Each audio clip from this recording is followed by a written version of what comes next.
श्री शिवाय दोस्तों। 25 जून गुरुवार निर्जला एकादशी की यह रात साधारण नहीं है। निर्जला एकादशी की यह रात लाखों भक्तों के जीवन में एक नया अध्याय लिखने वाली है।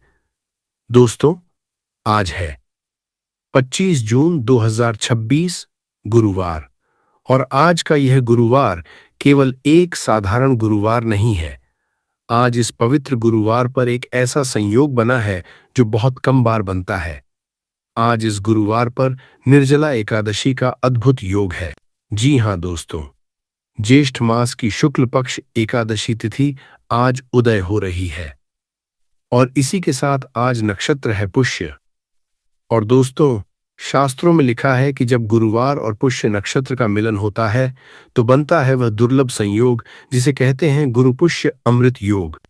और दोस्तों, यह योग इतना शुभ माना गया है कि इस दिन सोना चांदी खरीदना, नया व्यापार आरंभ करना और धन से जुड़े उपाय करना सब कुछ कई गुना फलदायी हो जाता है, क्योंकि पुष्य नक्षत्र के स्वामी स्वयं गुरु बृहस्पति देव हैं। और जब उनका अपना दिन उनके अपने नक्षत्र से मिलता है तो उनकी कृपा दोगुनी होकर बरसती है। लेकिन यह तो बस शुरुआत है। आज के पंचांग में और भी बहुत कुछ है जो मैं आपको बताना चाहता हूं। आज योग है साध्य योग, जिसे कार्य की सिद्धि और संकल्प की पूर्ति का प्रतीक माना गया है। और रात 9:15 से 10:42 बजे तक अमृतकाल है। दोस्तों, अमृतकाल, ये नाम ही सब कुछ कह देता है। अमृत, जो अमर कर दे, जो जीवन बदल दे, जो वर्षों की पीड़ा को एक रात में हल्का कर दे। और आज इसी अमृतकाल में मैं आपको एक ऐसा उपाय बताने वाला हूं जो इतना सरल है कि आप सोच, इतना छोटा कि आपके रसोई में अभी मौजूद है, और इतना शक्तिशाली कि माना जाता है पुराना अटका हुआ धन, बढ़ता हुआ कर्ज और भाग्य की रुकावट सब पर इसका प्रभाव पड़ता है। बात कर रहा हूं एक मुट्ठी धनिया की। जी हां दोस्तों, सिर्फ एक मुट्ठी धनिया। वही धनिया जो आपकी मां हर रोज खाने में डालती हैं, वही धनिया जो हर घर में होता है।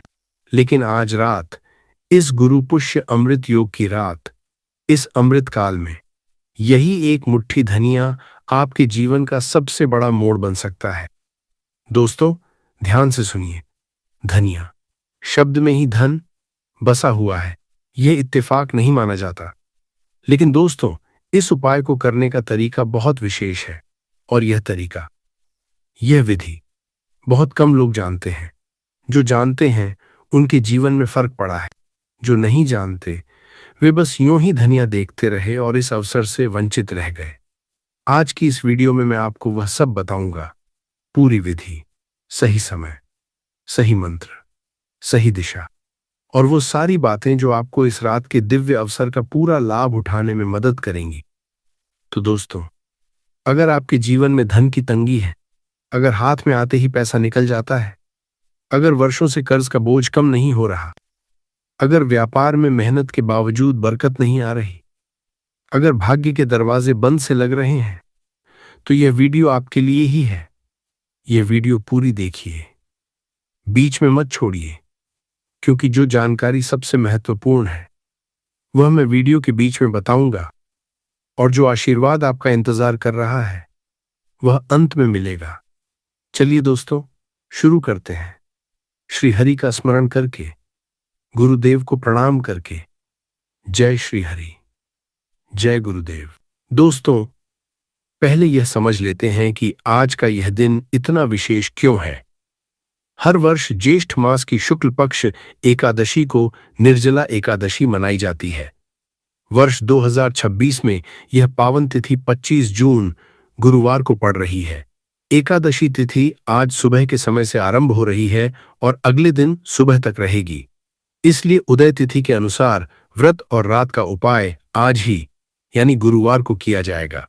दोस्तों, निर्जला एकादशी को सभी एकादशियों में सबसे कठिन और सबसे श्रेष्ठ माना गया है। इसके पीछे एक बहुत प्रचलित कथा है। आइए वह कथा भी सुन लेते हैं। कहा जाता है कि महाभारत काल में जब वेदव्यास जी ने पांडवों को बताया कि वर्ष में 24 एकादशियां होती हैं और हर एकादशी पर व्रत रखने से विशेष पुण्य मिलता है, तो माता कुंती, द्रौपदी और 4 पांडव भाई तो श्रद्धा से सभी एकादशियों का व्रत रखने लगे। लेकिन भीमसेन, जो बहुत बलशाली थे और बिना भोजन के नहीं रह सकते थे, वे इन व्रतों को नहीं रख पाए। भीम को इस बात की बहुत पीड़ा होती थी। वे सोचते थे, मैं इतना बलशाली होकर भी भगवान की भक्ति के इस मार्ग पर अपने भाई बहनों के साथ नहीं चल पा रहा। क्या मैं इस पुण्य से वंचित रह जाऊंगा? एक दिन भीमसेन वेदव्यास जी के पास गए और बोले, गुरुदेव, मुझसे 24 व्रत नहीं हो पाएंगे। मुझे ऐसा एक उपाय बताइए जिससे मुझे सभी एकादशियों का फल एक साथ मिल जाए। वेदव्यास जी मुस्कुराए और बोले, भीम, तुम ज्येष्ठ मास की शुक्ल पक्ष एकादशी का व्रत रखो। इस दिन जल भी ग्रहण नहीं करना, इसीलिए इसे निर्जला एकादशी कहा जाता है। यह एक व्रत तुम्हें वर्ष की सभी 24 एकादशियों का पुण्य फल दे देगा। भीमसेन ने श्रद्धा से यह व्रत रखा और इसीलिए इस एकादशी को भीमसेन एकादशी भी कहा जाता है। दोस्तों, इस कथा से हमें यह सीख मिलती है, भगवान केवल कठिन तपस्या नहीं देखते, वे श्रद्धा देखते हैं। भीम के पास समय नहीं था, सामर्थ्य की कमी थी, फिर भी सच्ची श्रद्धा से उन्होंने एक अवसर को पूरी तरह जी लिया। और आज की रात भी आपके पास शायद बहुत समय न हो, बहुत बड़ी पूजा पद्धति न जानते हो, पर सिर्फ श्रद्धा और एक मुट्ठी धनिया से भी आप उतना ही फल पा सकते हैं। और दोस्तों, यह तो हुई तिथि की महिमा। अब इसमें गुरुवार जुड़ जाए तो शक्ति और बढ़ जाती है। गुरुवार भगवान विष्णु और गुरु बृहस्पति देव दोनों का दिन है। बृहस्पति देव, जो धन, ज्ञान और सौभाग्य के कारक माने जाते हैं। जब एकादशी के स्वामी विष्णु और गुरुवार के स्वामी बृहस्पति दोनों एक ही दिन एक साथ पूजे जाएं, तो धन से जुड़े उपायों का फल कई गुना बढ़ जाता है। और जब इसमें गुरु पुष्य अमृत योग भी जुड़ जाए, जिसकी बात हमने शुरुआत में की थी, तो यह दिन और भी दुर्लभ हो जाता है। ऐसी मान्यता है कि गुरु पुष्य योग में जो भी शुभ कार्य आरंभ किया जाए वह स्थायी होता है, टूटता नहीं। यही कारण है कि आज की रात का धनिया वाला उपाय इतना प्रभावशाली माना गया है। धनिया स्वाभाविक रूप से बृहस्पति ग्रह से जुड़ा माना गया है और इसका रंग, इसकी सुगंध, इसकी प्रकृति तीनों ही समृद्धि और स्थिरता से जुड़े मानी जाती हैं। दोस्तों, यह जानकारी अगर आपको उपयोगी लग रही है तो वीडियो को पूरा देखिए। बीच में छोड़ने से वह विधि छूट सकती है जो सबसे ज्यादा काम की है। कई लोग वीडियो को बीच बीच में स्किप कर देते हैं और ऐसे में सबसे जरूरी बात सुनने से रह जाती है। तो दोस्तों, पूरा देखिए, ठीक है? दोस्तों, इससे पहले कि मैं उपाय की पूरी विधि बताऊं, मैं कुछ बात करना चाहता हूं। आप में से बहुत से लोग हैं जो बहुत थके हुए हैं। थके हुए इस अर्थ में नहीं कि नींद नहीं आती, थके हुए इस अर्थ में कि जीवन ने जो वादे किए थे वे पूरे नहीं हुए। मेहनत की, ईमानदारी से जिए, लेकिन फिर भी जो मिलना चाहिए था वह नहीं मिला। आप में से बहुत से लोग हैं जो कर्ज के बोझ तले दबे हैं। सुबह उठते हैं, कर्ज की याद आती है, रात को सोते हैं, कर्ज का डर सताता है। बच्चों की फीस, घर का किराया, दवाइयां, रोजमर्रा की जरूरतें और एक तरफ कर्ज का पहाड़ जो घटने का नाम नहीं लेता। मैं जानता हूं यह दर्द कितना गहरा होता है, लेकिन दोस्तों, ये सुनिए, कर्ज का होना आपकी गलती नहीं है। कभी कभी ग्रहों की दशा ऐसी होती है या परिस्थितियां ऐसी बन जाती हैं कि कितनी भी मेहनत करो, धन टिकता नहीं, आता है और चला जाता है। लेकिन इसका उपाय है। भगवान ने हर समस्या का समाधान भी बनाया है। आप में से बहुत से लोग हैं जिनके व्यापार में हानि हो रही है। जो काम शुरू किया था बड़े उत्साह से, वह आगे नहीं बढ़ रहा। ग्राहक नहीं आते, पैसा नहीं आता, प्रतिस्पर्धा बढ़ती जा रही है। ऐसा लगता है जैसे कोई अदृश्य शक्ति रोक रही है। दोस्तों, कभी कभी नजर दोष या ग्रह पीड़ा व्यापार में बाधा डालते हैं और इनका निवारण साधारण उपायों से भी हो सकता है, बशर्ते कि उपाय सही समय पर, सही विधि से, सही श्रद्धा के साथ किया जाए। आप में से बहुत से लोग हैं जिनके घर में क्लेश है, पति पत्नी में अनबन, भाई भाई में मनमुटाव, घर में शांति नहीं है। हर छोटी बात पर झगड़ा हो जाता है। और जब घर में शांति नहीं होती तो बाहर भी कुछ नहीं बनता, क्योंकि घर की नींव ही डगमगाती रहती है। लेकिन दोस्तों, घर में शांति लाना संभव है। भगवान विष्णु शांति और संतुलन के देव हैं। गुरु बृहस्पति सौभाग्य के देव हैं। और आज रात इन दोनों की एक साथ कृपा पाने का अवसर है। आप में से बहुत से लोग हैं जो नौकरी की तलाश में हैं, जिनका करियर आगे नहीं बढ़ रहा। कड़ी मेहनत करने के बाद भी सफलता दूर लगती है। इंटरव्यू देते हैं, उम्मीद लगाते हैं, फिर निराशा हाथ आती है। दोस्तों, गुरु बृहस्पति विद्या, बुद्धि और करियर के भी कारक माने जाते हैं। आज की रात का यह उपाय ऐसे भक्तों के लिए भी विशेष लाभकारी माना गया है। तो चाहे आप जीवन की किसी भी परेशानी में हो, आप यहां सही जगह आए हैं। आज की यह रात आपके लिए बदलाव की रात है। दोस्तों, अब मैं आपको एक बहुत महत्वपूर्ण बात बताने वाला हूं। एक ऐसी बात जो बहुत कम लोग जानते हैं। दोस्तों, हम सब उपाय करते हैं, दीपक जलाते हैं, मंदिर जाते हैं, मन्नती मांगते हैं, लेकिन फिर भी बहुत बार उपाय का फल नहीं मिलता। और तब हम सोचने लगते हैं, शायद उपाय में ताकत नहीं है, शायद भगवान सुनते नहीं। लेकिन दोस्तों, उपाय में कमी नहीं होती, समय में कमी होती है। जी हां, उपाय का फल इस बात पर निर्भर करता है कि आपने वह उपाय किस समय किया, किस तिथि पर किया, किस नक्षत्र में किया, किस योग में किया।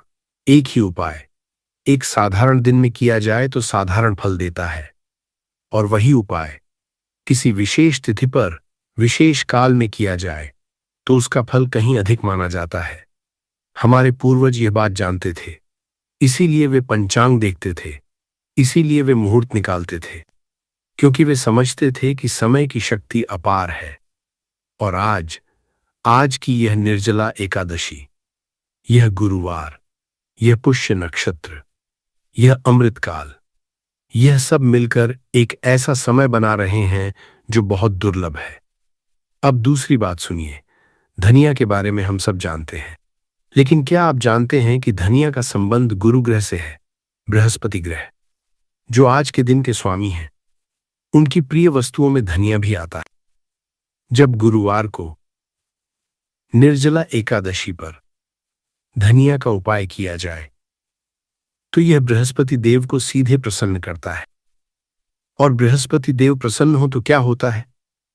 धन आता है, ज्ञान बढ़ता है, सौभाग्य खुलता है, बाधाएं हटती हैं। लेकिन दोस्तों, यहां एक और रहस्य है। धनिया का उपाय दिन में किया जाए और रात में किया जाए, इन दोनों के फल अलग अलग माने जाते हैं। दिन में किया गया उपाय सामान्य लाभ देता है, लेकिन रात में, विशेष रूप से अमृत काल में, धनिया का उपाय एक विशेष ऊर्जा पकड़ता है। रात की नीरवता में, जब बाहर का शोर शांत हो जाता है, जब मन एकाग्र होता है, उस समय की गई प्रार्थना, उस समय किया गया उपाय एक अलग ही आयाम में जाता है, ऐसा माना जाता है। यही कारण है कि आज का यह उपाय, रात का उपाय, इतना विशेष है। बने रहिए दोस्तों, क्योंकि सबसे महत्वपूर्ण जानकारी अभी आने वाली है। दोस्तों, निर्जला एकादशी जून के महीने में सबसे ज्यादा गर्मी के मौसम में पड़ती है। इसीलिए शास्त्रों में इस दिन शीतलता और जल से जुड़ी वस्तुओं का दान सबसे शुभ बताया गया है। पहला, जल का दान, किसी प्याऊ पर या जरूरतमंद को ठंडा पानी पिलाना। ऐसा माना जाता है कि इस दिन जल दान करने से पितरों को भी तृप्ति मिलती है और जीवन में जल की तरह सुख शांति बहती रहती है। दूसरा, पंखा या छाता, गर्मी से बचाव की वस्तु किसी जरूरतमंद को देना। यह दान विशेष रूप से इस तिथि पर बहुत शुभ माना गया है, क्योंकि इससे दूसरे की पीड़ा कम होती है, और जो दूसरे की पीड़ा कम करता है उसकी अपनी पीड़ा भी कम होती जाती है। तीसरा, सत्तू, खरबूजा या तरबूज, गर्मी में शरीर को ठंडक देने वाला भोजन। यह दान धन और अन्न दोनों में वृद्धि का प्रतीक माना जाता है। चौथा, पीला वस्त्र या चना दाल, चूंकि आज गुरुवार भी है, इसलिए पीली वस्तुओं का दान बृहस्पति देव को प्रसन्न करने वाला माना जाता है। 5वां, जूते या चप्पल। मान्यता है कि गर्मी में नंगे पांव चलने वाले को जूते दान करने से शनि और बृहस्पति दोनों ग्रहों से जुड़े दोष शांत होते हैं। दोस्तों, इन 5 में से जो भी आपसे संभव हो वह आज अवश्य करें। दान बड़ा हो या छोटा, भाव सबसे महत्वपूर्ण है। दोस्तों, अगर आप अभी इस चैनल पर नए हैं तो वीडियो को एक लाइक कर दें और चैनल को सब्सक्राइब कर लें ताकि हर तिथि का उपाय आप तक समय पर पहुंचता रहे। साथ ही कमेंट में लिख दीजिए जय श्री हरि। जब आप यह लिखते हैं तो हमें पता चलता है कि आप तक ये जानकारी पहुंच रही है और हम और अच्छी जानकारी लेकर आते रहते हैं। दोस्तों, निर्जला एकादशी का व्रत बहुत कठिन माना गया है। पारंपरिक रूप से इसमें जल भी ग्रहण नहीं किया जाता।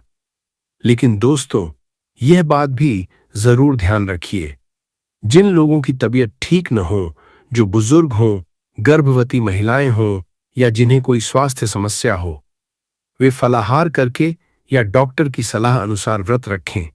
श्रद्धा शरीर को कष्ट देकर नहीं बल्कि भाव से सिद्ध होती है। जो लोग व्रत खोलें यानी पारण करें, वे अगले दिन सात्विक भोजन से शुरुआत करें।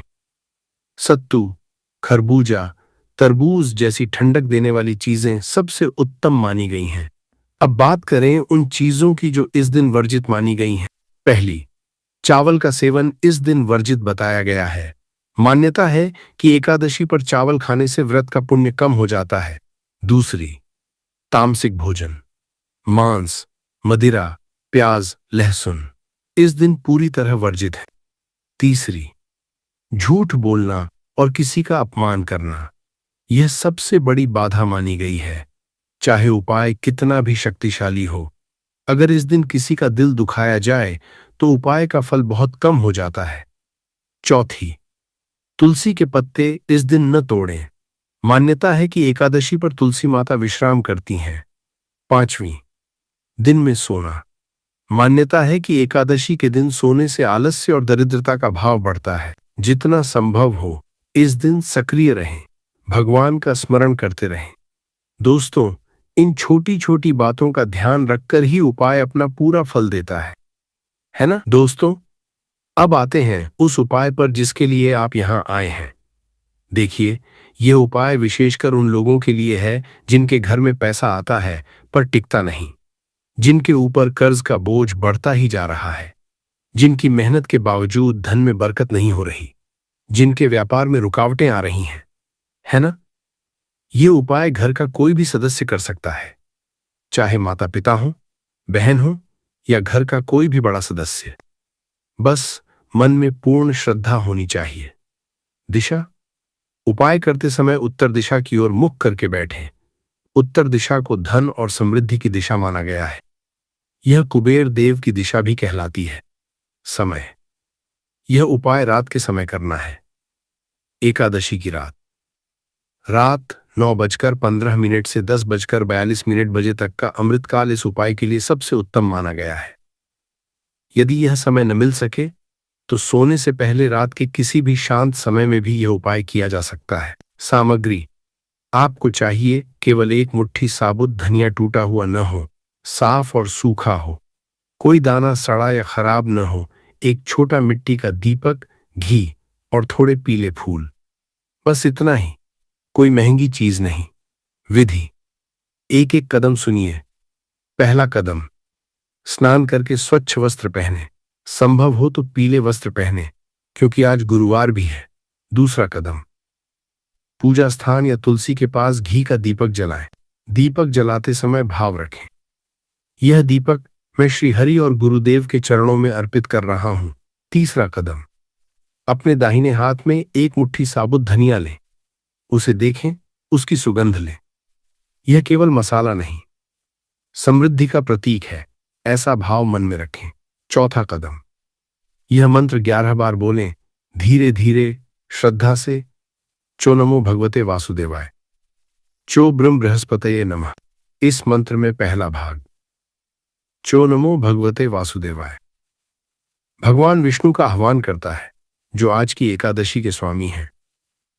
और दूसरा भाग, चो ब्रह्म बृहस्पतये नमः, गुरु बृहस्पति देव का आह्वान करता है, जो आज के गुरुवार के स्वामी हैं। इस तरह यह मंत्र दोनों देवताओं की कृपा एक साथ मांगता है। पांचवां कदम, मंत्र पूरा होने पर हाथ जोड़ें, दीपक की लौ देखें और मन में अपनी एक मनोकामना बोलें, सिर्फ एक, जो आपको सबसे अधिक सताती है। छठा कदम, आधी मुट्ठी धनिया तुलसी के गमले की मिट्टी में या पूजा स्थान के पास रख दें। बाकी आधी धनिया एक छोटी पोटली में बांधकर अपनी तिजोरी, पर्स या पैसे रखने की जगह में रख दें। सातवां कदम, कुछ मिनट दीपक के सामने शांत बैठें, आंखें बंद करें और भाव रखें कि श्री हरि की कृपा बरस रही है। आठवां कदम, अगले दिन सुबह पारण के बाद तुलसी में रखी हुई धनिया को वहीं छोड़ दें, उसे हटाएं नहीं, और पर्स या तिजोरी वाली पोटली को कम से कम एक गुरुवार तक वहीं रहने दें। दोस्तों, इस उपाय के बारे में किसी को न बताएं। जब मनोकामना पूरी हो जाए तब बता सकते हैं, ताकि दूसरों की भी श्रद्धा बढ़े। ऐसी मान्यता है कि जो भक्त श्रद्धा से ये उपाय करते हैं, उनके घर में धीरे धीरे धन टिकना शुरू हो जाता है और जो कर्ज वर्षों से बोझ बना हुआ है वह भी हल्का होने लगता है। कई भक्तों का अनुभव यही रहा है कि श्रद्धा के साथ किया गया ये छोटा सा उपाय भी जीवन में धीरे धीरे सकारात्मक बदलाव लाता है। दोस्तों, वीडियो को पूरा देखें, आधा अधूरा न देखें, क्योंकि आगे जो सहायक उपाय और जो माताओं बहनों के लिए विशेष बातें हैं, वे भी इस मुख्य उपाय के फल को और बढ़ाने वाली हैं। दोस्तों, मुख्य उपाय तो आपने जान लिया, लेकिन आज की यह रात इतनी दिव्य है कि मैं आपको 3 और छोटे उपाय भी देना चाहता हूं। पहला सहायक उपाय, पीपल के वृक्ष का जल। आज शाम सूर्यास्त से पहले किसी पीपल के वृक्ष में जल चढ़ाएं। जल में थोड़ा कच्चा दूध मिला लें। जल चढ़ाते समय कहें, हे पितृगण, हे वृक्षदेव, आपको नमन, हमारे परिवार पर कृपा करें, कर्ज हल्का हो, धन में स्थिरता आए। दोस्तों, पीपल का वृक्ष पितृ देवताओं का निवास माना जाता है और गुरुवार को पीपल का यह उपाय कई गुना फलदायी माना गया है। दूसरा सहायक उपाय, पीली मिठाई या गुड़ चने का भोग। रात के उपाय के बाद अगली सुबह स्नान करके यह भोग किसी मंदिर में चढ़ाएं या किसी जरूरतमंद को दें। यह दान गुरु बृहस्पति देव को विशेष रूप से प्रसन्न करने वाला माना गया है। तीसरा सहायक उपाय, घर की देहरी पर हल्दी और धनिया। मुख्य उपाय के बाद घर के मुख्य द्वार की देहरी पर थोड़ी हल्दी और धनिया पाउडर मिलाकर एक छोटी रेखा खींच दें। यह घर में नकारात्मक ऊर्जा को रोकने और सकारात्मकता को बनाए रखने का प्रतीक माना गया है। दोस्तों, ये तीनों उपाय करें या जो भी संभव हो वो करें। एक भी उपाय श्रद्धा से किया जाए, वह पर्याप्त माना जाता है। दोस्तों, अगर आपने अभी तक चैनल को सब्सक्राइब नहीं किया है तो कर लीजिए और बेल आइकॉन भी दबा दीजिए, ताकि हर एकादशी और हर गुरुवार का उपाय समय पर मिलता रहे। दोस्तों, अब बात करते हैं उन 7 बातों की जिनका ध्यान विशेष रूप से माताओं बहनों को रखना चाहिए। हालांकि ये नियम घर के हर सदस्य के लिए हैं। पहली, इस दिन बाल और नाखून काटने से बचें। मान्यता है कि एकादशी पर ऐसा करने से व्रत का संकल्प अधूरा रह जाता है। दूसरी, तुलसी के पत्ते न तोड़ें, चाहे पूजा के लिए ही क्यों न हो। एक दिन पहले तोड़े हुए पत्तों का उपयोग करें। तुलसी माता का सम्मान बनाए रखना इस दिन विशेष महत्व रखता है। तीसरी, घर में कलह या ऊंची आवाज में बोलने से बचें। एकादशी पर शांति बनाए रखना बहुत महत्वपूर्ण माना गया है। जिस घर में आज क्लेश होता है वहां उपाय का फल कम हो जाता है, ऐसा कहा जाता है। चौथी, किसी की निंदा या बुराई करने से बचें। दूसरों की कमियां गिनने में जो समय जाता है उसे आज भगवान के स्मरण में लगाएं। पांचवी, चावल का सेवन न करें। यह तो हमने पहले भी बताया, लेकिन यह सबसे ज्यादा भूली जाने वाली बात है, इसीलिए दोबारा याद दिला रहा हूं। छठी, झूठ बोलने से बचें, विशेष रूप से इस दिन। सच्चाई की ऊर्जा आज के दिन भगवान तक सीधे पहुंचती है, ऐसी मान्यता है। सातवीं, रात को जल्दी सोने के बजाय यदि संभव हो तो थोड़ी देर जागरण करें और भगवान का स्मरण करें। मान्यता है कि निर्जला एकादशी की रात जागरण विशेष फलदायी होता है। दोस्तों, इन छोटी छोटी बातों का पालन करके ही उपाय अपना पूरा फल देता है। जो घर में सबसे पहले ये वीडियो देख रहा है वह बाकी सदस्यों को भी ये बातें बता दें ताकि पूरे घर को इसका लाभ मिले। दोस्तों, अब वह खास बात जो हमने शुरुआत में कही थी। आज रात तुलसी के पास दीपक जलाने के बाद तुलसी की जड़ में थोड़ा कच्चा दूध और जल मिलाकर चढ़ा दें। पत्ते न तोड़ें, सिर्फ जड़ में चढ़ाएं। ऐसी मान्यता है कि तुलसी माता की कृपा से घर में सुख शांति और समृद्धि बनी रहती है। और दोस्तों, चूंकि आज गुरुवार भी है इसलिए तुलसी के पास एक पीला फूल भी रख सकते हैं। पीला रंग गुरु बृहस्पति देव का प्रिय रंग माना गया है। तुलसी और पीला फूल, यह संयोग विष्णु जी और गुरुदेव दोनों की कृपा एक साथ बुलाता है, ऐसा माना जाता है। दोस्तों, याद रखिए, एक उपाय बार बार करने से ही फल मिलता है। एक बार का उपाय बीज है, श्रद्धा और निरंतरता उसे फल में बदलती है। इसलिए जिनसे संभव हो वे आने वाले हर गुरुवार भी तुलसी के पास दीपक जलाने का यह छोटा क्रम जारी रखें। दोस्तों, बहुत से लोग उपाय करते हैं पर फल नहीं मिलता क्योंकि कुछ छोटी भूलें हो जाती हैं। आज मैं आपको वे भूलें बताता हूं ताकि आप उनसे बच सकें। पहली भूल, उपाय करके सबको बताना। घर आते हैं, उपाय करते हैं और फिर सहेली को फोन करके बता देते हैं, आज मैंने यह उपाय किया। दोस्तों, जैसे ही आप उपाय बताते हैं उसकी ऊर्जा बिखर जाती है, ऐसा माना जाता है। उपाय गुप्त रखें, फल मिल जाए तब बताएं। दूसरी भूल, मन में शंका रखना कि होगा या नहीं। भगवान श्रद्धा देखते हैं। शंका के साथ की गई पूजा वैसी ही है जैसे टूटे बर्तन में पानी भरना, भरो कितना भी टिकता नहीं। तीसरी भूल, माता पिता या बड़ों का अपमान करना। दोस्तों, यह बात ध्यान से सुने। शास्त्र कहते हैं, मातृदेवो भव, पितृदेवो भव। जब तक उनका आशीर्वाद है कोई भी शक्ति आपको रोक नहीं सकती। जब उनका दिल दुखा हो तो उपाय भी निष्फल हो जाते हैं, ऐसा माना जाता है। आज रात उपाय करने से पहले अपने माता पिता के पैर छुएं। यदि वे दूर हैं तो फोन करें, उनसे आशीर्वाद लें। चौथी भूल, अधूरा उपाय। उपाय शुरू किया, बीच में छोड़ दिया, फोन आ गया तो उठा लिया। दोस्तों, जब उपाय करने बैठें तो पूरे मन से बैठें, फोन साइलेंट करें, पूरा ध्यान भगवान में लगाएं। पांचवी भूल, उपाय के बाद नकारात्मक सोचना। मेरे साथ कभी अच्छा नहीं होता, मेरे भाग्य में ही नहीं लिखा। दोस्तों, ये विचार उपाय के फल को धीरे धीरे कम करते हैं। उपाय करने के बाद मन में ये भाव रखें, भगवान ने सुन लिया, परिवर्तन हो रहा है। दोस्तों, इन भूलों से बचें और आज रात का उपाय पूरी श्रद्धा से करें। दोस्तों, अब मैं आपसे एक छोटी सी विनती करना चाहता हूं। आज इस वीडियो को देखकर अगर आपके मन में भगवान के प्रति श्रद्धा जागी है तो कमेंट में लिखें, जय श्री हरि। बस इतना लिखें। और जब आप लिखें तो मन से लिखें, जैसे आप मंदिर में जाकर भगवान के सामने यह कह रहे हों। और साथ में अपनी राशि भी लिख दें, क्योंकि हम राशि के अनुसार भी कई बार खास उपाय और भाग्य से जुड़ी जानकारी देते हैं। दोस्तों, हमारे बड़े बुजुर्ग कहते थे कि जब एक ही समय में बहुत से लोग एक साथ भगवान का नाम लेते हैं तो वो एक सामूहिक प्रार्थना बन जाती है। आज इस वीडियो पर जितने भक्त जय श्री हरि लिखेंगे वो एक सामूहिक पूजा बन जाएगी। और अगर आपकी कोई विशेष मनोकामना है तो उसे भी लिख दें, भगवान मेरी मनोकामना पूरी करें।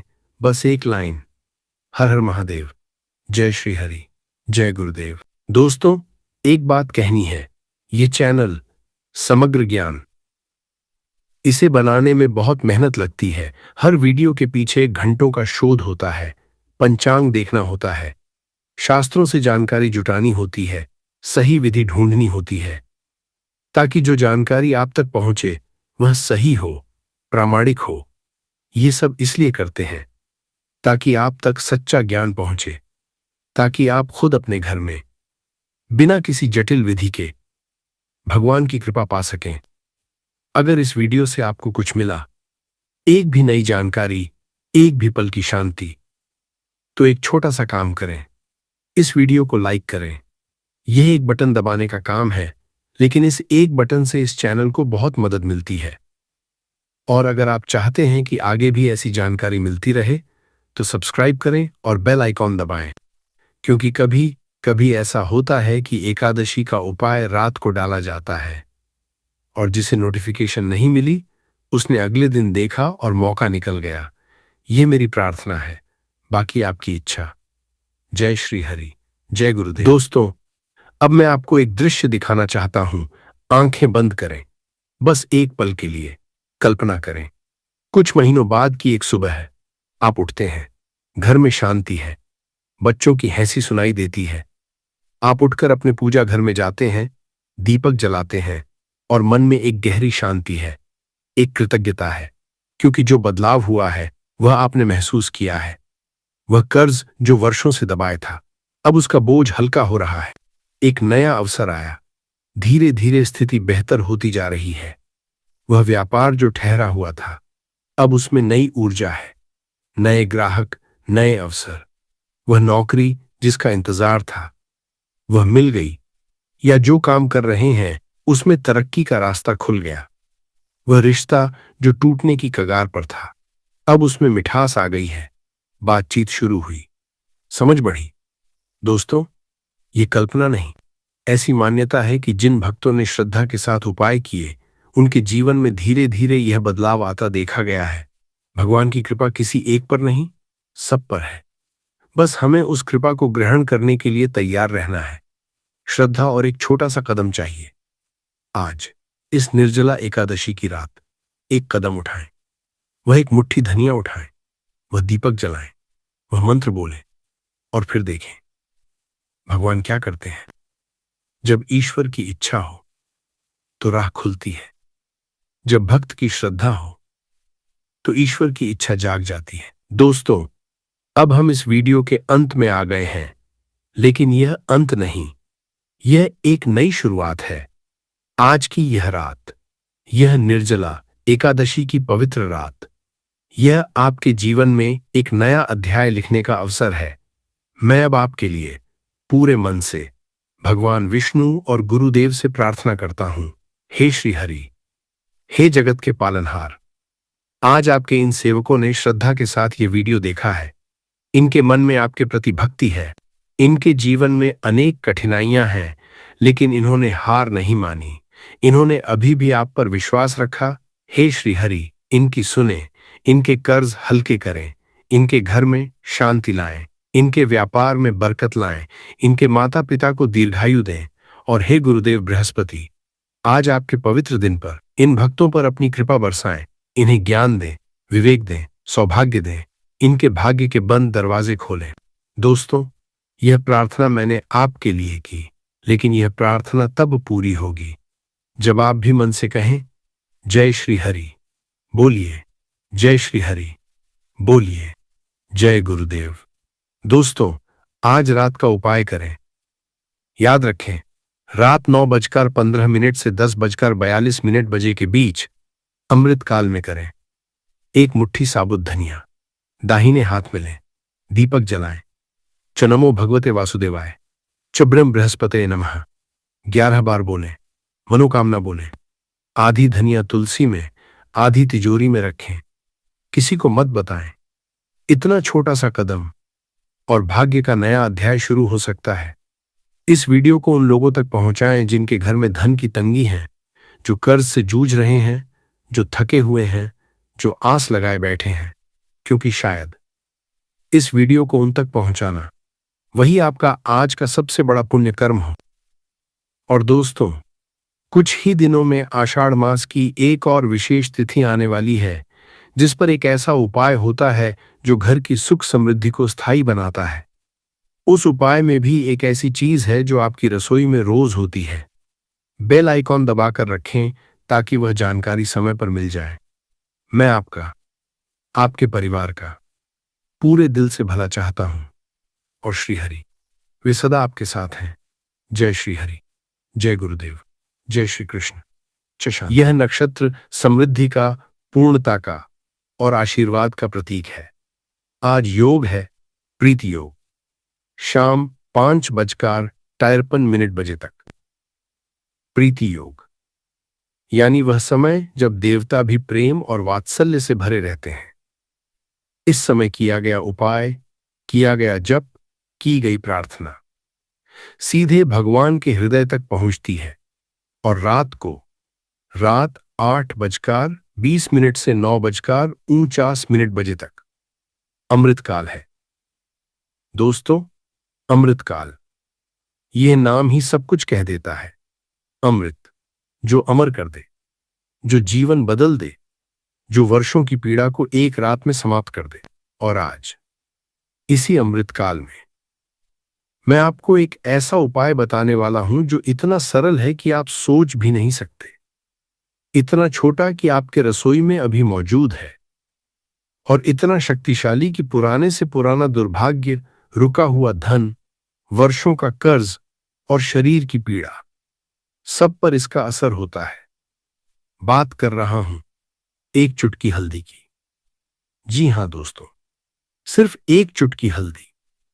वही हल्दी जो आपकी मां हर रोज खाने में डालती हैं, वही हल्दी जो हर घर में होती है।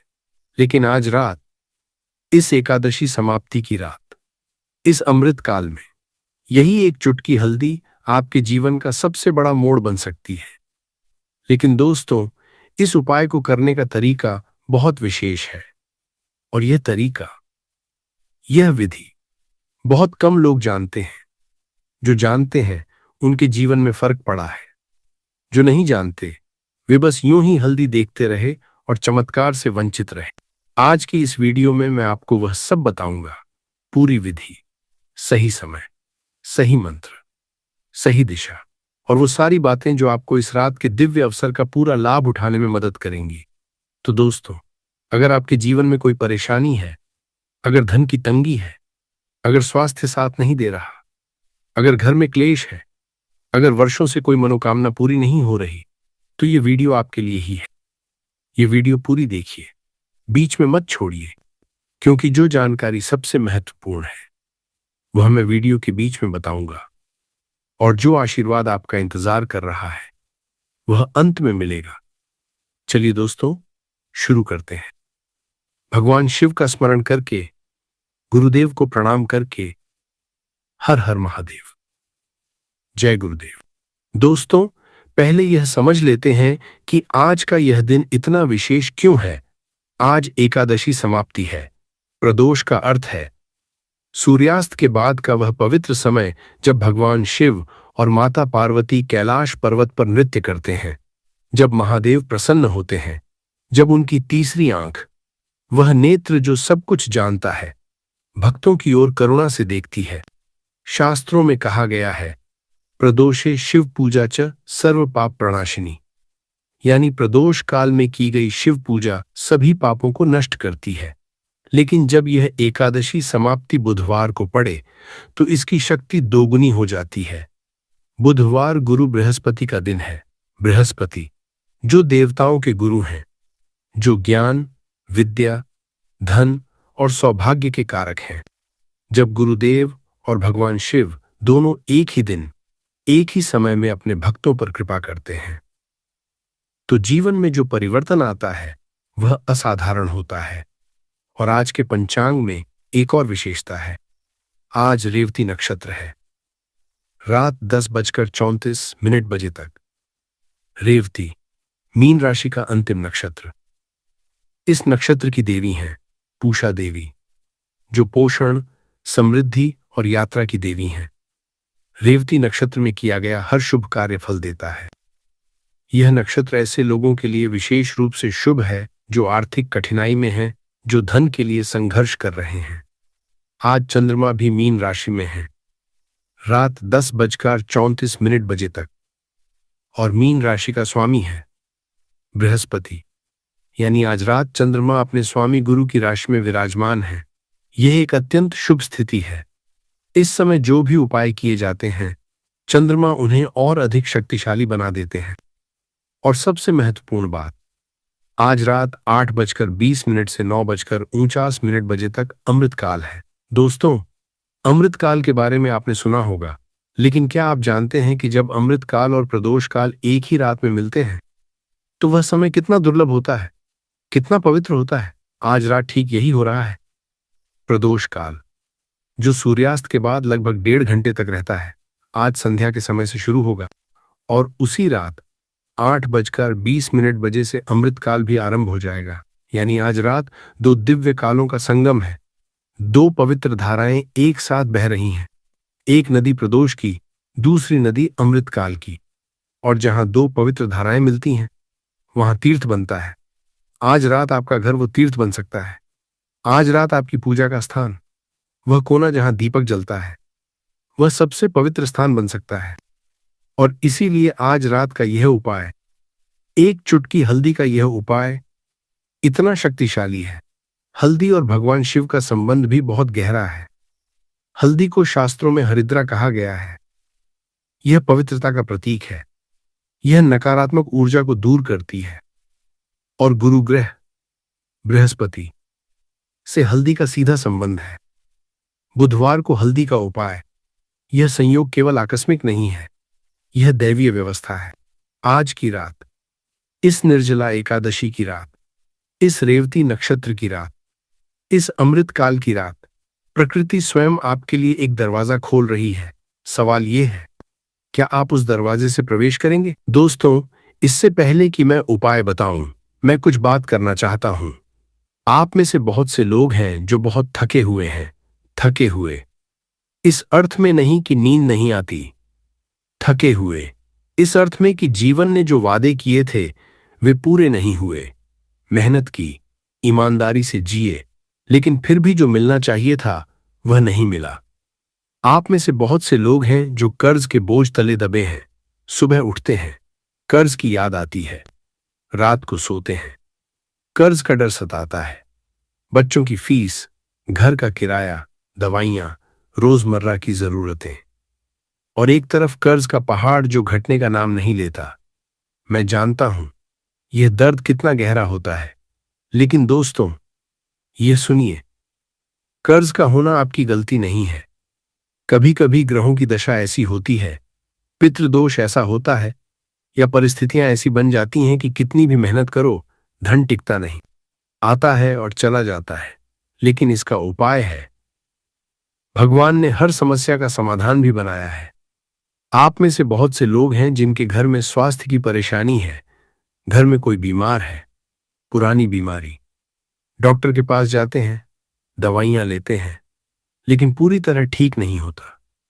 शरीर में कमजोरी रहती है, हाथ पैर में दर्द, थकान, नींद की समस्या, और जब शरीर साथ नहीं देता तो मन भी टूट जाता है। लेकिन दोस्तों, बीमारी से भगवान का नाता नहीं। बीमारी तो परीक्षा है, और जो परीक्षा में श्रद्धा के साथ खड़े रहते हैं वे उत्तीर्ण होते हैं। आज रात का यह उपाय, हल्दी का यह उपाय, विशेष रूप से स्वास्थ्य लाभ के लिए भी अत्यंत प्रभावशाली है, क्योंकि हल्दी प्राचीन काल से ही रोग निवारण की औषधि मानी गई है। और जब इसे दैवीय शक्ति के साथ, मंत्र के साथ, श्रद्धा के साथ उपयोग किया जाए तो इसका प्रभाव और भी गहरा होता है। आप में से बहुत से लोग हैं जिनके विवाह में बाधा है। उम्र हो गई, रिश्ते आते हैं और टूट जाते हैं, परिवार परेशान है, समाज सवाल करता है, और खुद भी मन में यह डर बैठ जाता है कि शायद हमारे भाग्य में ही कुछ कमी है। लेकिन नहीं, ऐसा नहीं है। कभी कभी कुंडली में मंगल दोष, शनि की दशा या पितृदोष विवाह में देरी करवाता है, और इन सब का समाधान है। आज रात के उपाय में जो मंत्र है, जो विधि है, वह इन सभी दोषों को शांत करने की क्षमता रखती है। आप में से बहुत से लोग हैं जिनके व्यापार में हानि हो रही है। जो काम शुरू किया था बड़े उत्साह से, वह आगे नहीं बढ़ रहा। ग्राहक नहीं आते, पैसा नहीं आता, प्रतिस्पर्धा बढ़ती जा रही है। ऐसा लगता है जैसे कोई अदृश्य शक्ति रोक रही है। दोस्तों, नजर दोष, वास्तु दोष या ग्रह पीड़ा, ये सब व्यापार में बाधा डालते हैं, और इनका निवारण साधारण उपायों से भी हो सकता है, बशर्ते कि उपाय सही समय पर, सही विधि से सही श्रद्धा के साथ किया जाए। आप में से बहुत से लोग हैं जिनके घर में क्लेश है, पति पत्नी में अनबन, सास बहू में तनाव, भाई भाई में मनमुटाव। घर में शांति नहीं है, हर छोटी बात पर झगड़ा हो जाता है। और जब घर में शांति नहीं होती तो बाहर भी कुछ नहीं बनता, क्योंकि घर की नींव ही डगमगाती रहती है। लेकिन दोस्तों, घर में शांति लाना संभव है। भगवान शिव शांति के देव हैं, गुरु बृहस्पति सौभाग्य के देव हैं, और आज रात इन दोनों की एक साथ कृपा पाने का अवसर। तो चाहे